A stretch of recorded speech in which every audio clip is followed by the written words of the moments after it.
नमस्कार दोस्तों, मैं नरेश मित्तल मेरे YouTube चैनल द थर्ड आई पर। दोस्तों, आज एक अलग ही विषय पर मैं वीडियो बनाने जा रहा हूँ।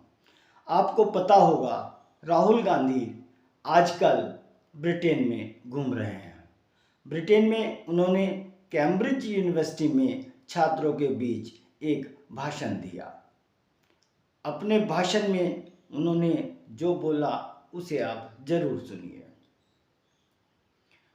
इस भाषण के माध्यम से राहुल गांधी ने देश से बाहर जाकर मोदी सरकार पर भरपूर हमला किया। उनके भाषण की मुख्य बातें जो थी मैं जरूर बताऊंगा।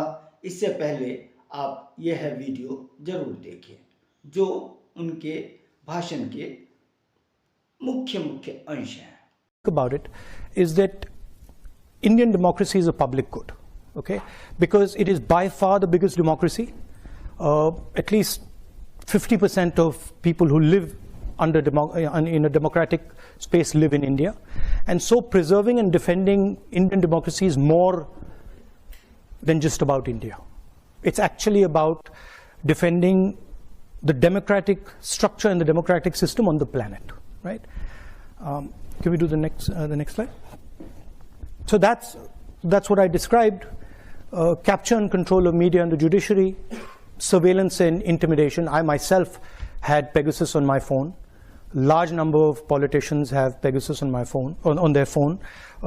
I've been called by intelligence officers who tell me, listen, please be careful what you're saying on the phone, because we are sort of recording this stuff. So this is a constant pressure that we feel. Cases on opposition. I've got number of criminal libel cases for things that, you know, should under no circumstances be criminal libel cases. But that's the story, right? And that's what we are trying to defend. What we found as the opposition was that it's very difficult to communicate with people when you have this type.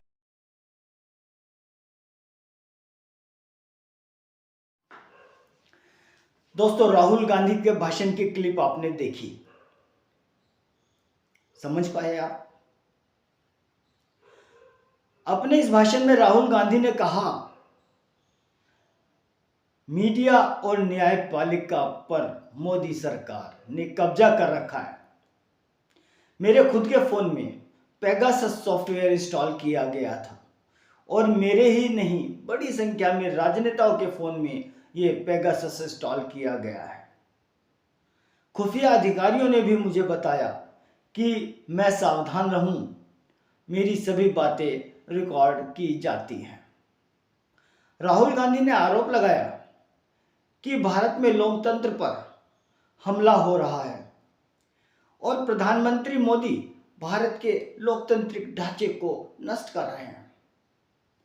भारतीय लोकतंत्र दबाव में है, उस पर हमला किया जा रहा है और हमारी आवाज को दबाया जा रहा है।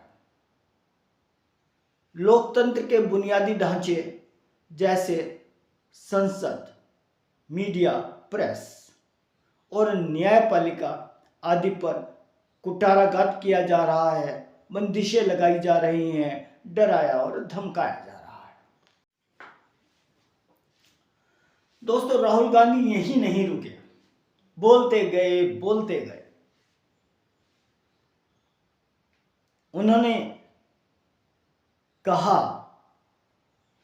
कि संसद भवन के सामने हम कुछ विपक्षी नेता किसी मुद्दों पर विचार विमर्श कर रहे थे, लेकिन हमें मोदी सरकार ने पकड़कर जेल में डाल दिया।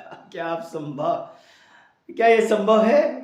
आप सोच सकते हैं कि राजीव गांधी जैसा नेता जेल में डाला जा सकता है मात्र इसलिए कि वो संसद के सामने खड़े होकर 4 आदमी बात कर रहे थे, वो भी नेता, विपक्ष के नेता, शायद खड़गे रहे होंगे। राहुल गांधी ने अपने भाषण से विदेशी धरती पर इस देश का सिर हमेशा नीचे किया है। मई 2022 में लंदन में हुए conference idea for India topic पर थी। वहां राहुल गांधी ने जो बातें कही उन पर देश में काफी बहस हुई थी। चलिए बताता हूं आपको उन्होंने क्या कहा था। दोस्तों, उन्होंने कहा देश में ध्रुवीकरण बढ़ रहा है, बेरोजगारी अपने चरम पर है, महंगाई बढ़ती जा रही है। बीजेपी ने देश में हर तरफ केरोसिन छिड़क रखा है, मिट्टी का तेल छिड़क रखा है, बस एक चिंगारी की देर है और हम ब्राम। खैर, शब्द अलग थे। उन्होंने कहा था कि हम सब एक बड़ी समस्या के बीच होंगे। दोस्तों, विदेशों में देश की छवि को धूमिल करना राहुल गांधी का प्रिय शगल है और पुरानी आदत है। ये कोई पहली या दूसरी बार नहीं कि राहुल गांधी ने ऐसे बयान विदेश की धरती पर दिए हों। मैं आपको याद दिलाता हूं, 15 सितंबर 2017 को अमेरिका में उन्होंने कहा था कि भारत में दलितों और मुसलमानों को मारा जाता है। फिनिश। 22 अगस्त 2018 को जर्मनी में उन्होंने कहा कि भारत की संस्कृति ही ऐसी है कि वहां यानी कि जर्मनी में रेप होते हैं। 24 अगस्त 2018 को लंदन में इन्हीं साहब ने कहा कि भारत एक अच्छी जगह नहीं है। भाई, तो क्यों हो यहाँ पर यार, चले जाओ ना तुम। इटली तो नाना का घर है, अब चले जाओ, कोई रोक थोड़ी ही रहा है। 12 अगस्त 2019 को दुबई में कहा कि भारत में इनटॉलरेंस है। चलिए, ये तो टुकड़े टुकड़े गैंग हमेशा से कहता है, तो अगर राहुल गांधी ने भी कह दिया तो कोई बड़ी बात नहीं है। 25 मई 2022, ज्यादा पुरानी बात नहीं, को लंदन में कहा कि भारत में लोकतंत्र को बंदी बना लिया गया है। चलिए, माना, बना लिया तो बना लिया, आप कुछ करो राहुल भाई। में जो भी बात भारत को तोड़ती हो, बदनाम करती हो, वो सब बात विदेशों में जाकर जरूर बोलते हैं, जहां देश की छवि अंतरराष्ट्रीय स्तर पर धूमिल होती है। अपने भाषण में ऐसी हर बात का वो जिक्र जरूर करते हैं, चाहे उसका उनके पास कोई सबूत हो या ना हो, बट उन्हें बोलना ही है। बाकी बातें तो वे देश में भी कहते ही रहते हैं, मगर एक बात उन्होंने जो इस भाषण में कही उसका मैं जिक्र करना चाहूँगा। पेगासस आप जानते ही होंगे, एक सॉफ्टवेयर है जो इजरायली कंपनी ने बनाया है और ये जासूसी के बढ़िया काम आता है। इजराइल में इस सॉफ्टवेयर को केवल सरकारें ही खरीद सकती हैं, कोई निजी कंपनी या निजी व्यक्ति इस सॉफ्टवेयर को नहीं खरीद सकता, ये यहाँ पर प्रतिबंधित है। आइए जरा पेगासस सॉफ्टवेयर जासूसी कांड जो भारत में हुआ था उसके बारे में कुछ जिक्र किया जाए। यह मामला उठा और सर्वोच्च न्यायालय के समक्ष उपस्थित हुआ। जहां तक मुझे जानकारी है, लगभग 29 फोन सुप्रीम कोर्ट के समक्ष गए जांच के लिए। माननीय सर्वोच्च न्यायालय ने एक टेक्निकल कमेटी गठित की जो इन 29 फोन को जांच करेगी और किया। जांच कमेटी ने पाया कि 29 में से 24 फोन बिल्कुल सही हैं, उनमें कोई किसी तरह का पेगासस तो छोड़िए कोई जासूसी सॉफ्टवेयर इंस्टॉल नहीं किया गया था। हाँ, मात्र 5 फोन ऐसे जरूर थे जिनमें मालवेयर पाया गया जिसका पेगासस से कोई संबंध नहीं था। ये टेक्निकल कमेटी ने स्पष्ट किया और इसी जांच कमेटी की इसी रिपोर्ट पर माननीय सर्वोच्च न्यायालय ने केंद्र सरकार को क्लीन चिट दे दी।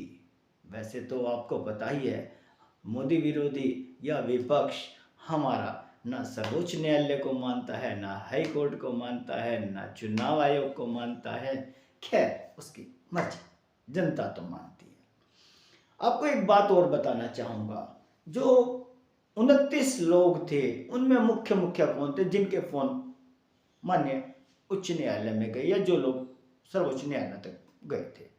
राहुल गांधी, प्रशांत किशोर, आलोक वर्मा, ये सीबीआई प्रमुख थे, जी परमेश्वरा, अभिषेक बनर्जी, ये बंगाल के राजनीतिज्ञ हैं, सिद्धार्थ वरदराजन, ये दिल्ली स्थित अमेरिका के जर्नलिस्ट है और द वायर के फाउंडर है।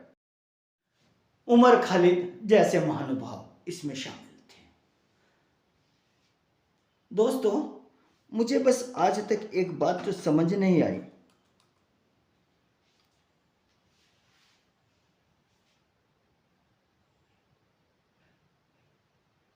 कि आखिर राहुल गांधी इस देश की जनता की नब्ज को पढ़ना समझना कब सीखेंगे? 52 साल के तो हो गए हैं ना, अब टाइम में कितना बचा है? 60 साल के बाद तो वरिष्ठ नागरिक हो जाएंगे, मात्र 8 साल हैं। मेरी तरह यूट्यूब बनाया करेंगे। चलिए, तो सब वो देश की नब्ज पढ़ना नहीं जानते और मोदी जी सिर्फ देश की नब्ज ही पढ़ना जानते हैं, इसलिए चुनाव में उनको हरा पाना अभी राहुल गांधी के बस का तो नहीं लगता। हम भारतीय हैं, हमें इमोशनल फूल कहा जाता है। भारतीय महाद्वीप, पाकिस्तान, बांग्लादेश, अफगानिस्तान, हम सब लोग एक ही हैं और हम लोग इमोशनल फूल हैं। हम अपने देश की बुराई बाहर नहीं सुन सकते। बेशक अंदर आलोचना करें, लड़ें, मरें, मगर बाहर दूसरे देश में जाकर अगर मुझे कोई कहे कि तुम्हारा देश ऐसा है तो सच मानिए खून खोल उठता है। ये व्यक्ति दूसरे देश में जब भारत की बुराई करता है तो इस देश का वोटर चुनाव में इसको जवाब क्यों ना दे, ये मुझे लगता है। अगर मेरी वीडियो आपको अच्छी लगी हो, पसंद आए तो लाइक करें और मेरे चैनल को सब्सक्राइब करें। धन्यवाद।